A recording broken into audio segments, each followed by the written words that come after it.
तो ऐसा कहा जाता है कि जैसे जब सर्दियाँ होती हैं तो एटमॉस्फेरिक प्रेशर जो होता है वो कम हो जाता है। उससे क्या होता है, जो टिश्यूज़ होते हैं वो एक्सपेंड करने की कोशिश करते हैं, मतलब अपने साइज में बढ़ने की कोशिश करते हैं।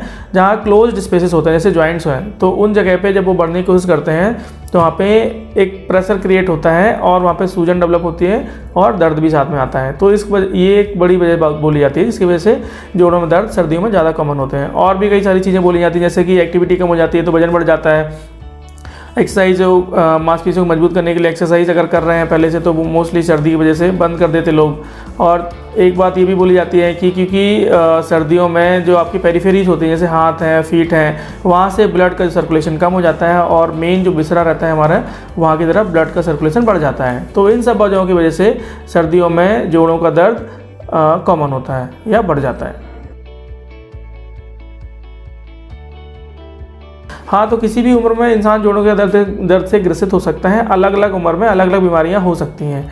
और रोकथाम के लिए एक तो ये है कि भाई हमारी जो बीमारी है पहले से जो आइडेंटिफाइड है उसका जो ट्रीटमेंट चल रहा है उसको समय से लेते रहें और उसको बंद नहीं करना है। साथ में अगर हमारे जोड़ों का दर्द बढ़ रहा है तो हम कुछ लोकल ट्रीटमेंट दे सकते हैं, जैसे कि उस एरिया में सिकाई कर सकते हैं जिससे उस एरिया में हीट पहुँचे जहाँ पे कि आपको दर्द ज़्यादा हो रहा है। तो आर्थराइटिस का मतलब बेसिकली होता है कि हमारे जोड़ों का घिस जाना, किसी भी वजह से जोड़ों का घिस जाना। मे बी गठिया हो सकता है, जैसे जिसको रोमेटॉइड आर्थराइटिस बोलते हैं, जो बीमारी होती है हमारे शरीर बीमारी होती है, इसकी वजह से धीरे धीरे कार्टिलेज घिस जाती है। एक होता है ऑस्टियोआर्थराइटिस। ऑस्टियोआर्थराइटिस मतलब बेसिकली जो जैसे हमारी उम्र बढ़ती है, उम्र बढ़ने के साथ साथ जोड़ घिसता है बिना किसी बीमारी के, तो उसको ऑस्टियोआर्थराइटिस बोलते हैं। ऑस्टियोपोरोसिस बेसिकली क्या होता है कि जैसे उम्र बढ़ती है, उम्र बढ़ने के साथ में हड्डियों का कमज़ोर होना, जो हमारी हड्डियां होती हैं उनकी डेंसिटी जो होती है वो कम हो जाती है उम्र के साथ में।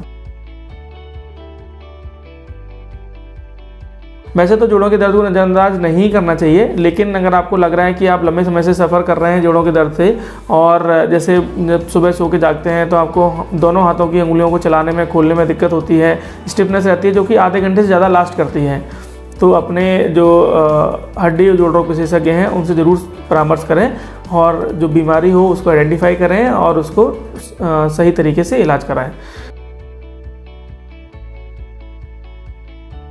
तो उपचार में बेसिकली जोड़ों के दर्द के कारण बहुत सारे हो सकते हैं, तो हमें तो पहले कारणों को आइडेंटिफाई करना है कि भाई हो क्यों रहा है। पहले कारण आइडेंटिफाई हो जाएगा, जो कि हम क्लिनिकल पेशेंट की हिस्ट्री लेते हैं, पेशेंट की एग्जामिनेशन करते हैं, और अगर हमें ज़रूरत लगती है तो कुछ खून की जांचें या फिर कुछ एक्सरे वगैरह कराते हैं। ये सारी जांचें कराने के बाद में हम देखते हैं कि दर्द जोड़ों में क्यों हो रहा है।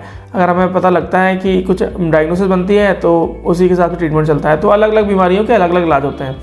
अब जैसे ऑस्टियोआर्थराइटिस जो कि काफ़ी कॉमन है, उसमें क्या होता है कि अलग अलग स्टेजेस होती हैं, हमें स्टेजिंग करनी होती है।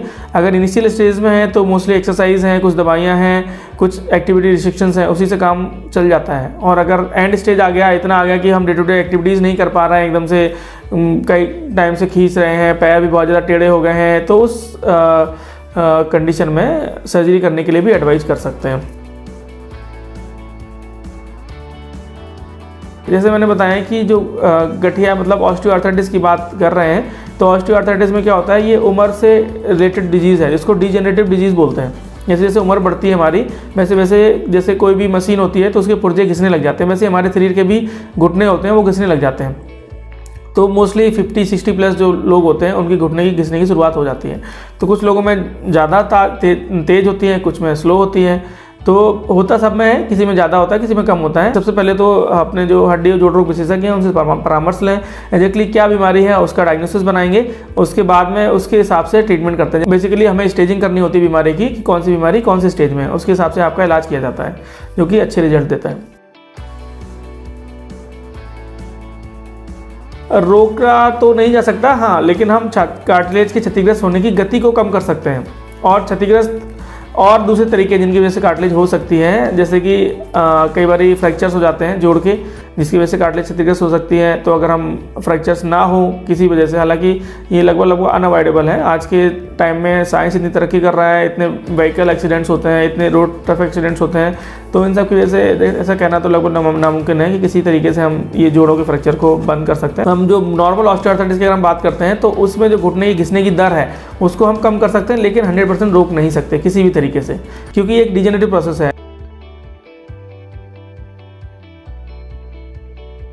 जैसे मैंने बताया कि अगर आपके जोड़ों में लंबे समय से स्टिफनेस रहती है, अकड़न रहती है, दर्द भी रहता है, अगर आपके जोड़ जो है वो टेढ़ापन भी लेके आ रहा है साथ में, जब आप सुबह सो के जागते हैं तो हाथ को चलाने में तकलीफ होती है, खासकर आधे घंटे से ज़्यादा आपको हाथ खोलने में दर्द रहता है, अकड़न रहती है, और अगर आपकी डे टू डे एक्टिविटीज़ अगर ऐसा लग रहा है आपको कि वो परेशान कर रही हैं, हम अपना काम नहीं कर पा रहे हैं, तो बिल्कुल लेना चाहिए। तो डॉक्टर से सलाह बल्कि जल्दी लेना चाहिए। इसके लिए ज़्यादा समय वेट करने की ज़रूरत नहीं है। आजकल अवेलेबिलिटी भी मेडिकल रिसोर्सेज की है, ऑनलाइन कंसल्टेशन भी अवेलेबल है, तो बिल्कुल जल्दी से जल्दी सलाह लेनी चाहिए और सलाह लेके अपना जो भी है एक आइडेंटिफाई करो कि प्रॉब्लम क्या चल रही है, उसको ठीक करो और बाकी अपनी जो नॉर्मल लाइफ है उसको शुरू करके रखो। धन्यवाद।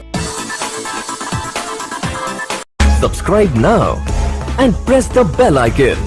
Never miss an update.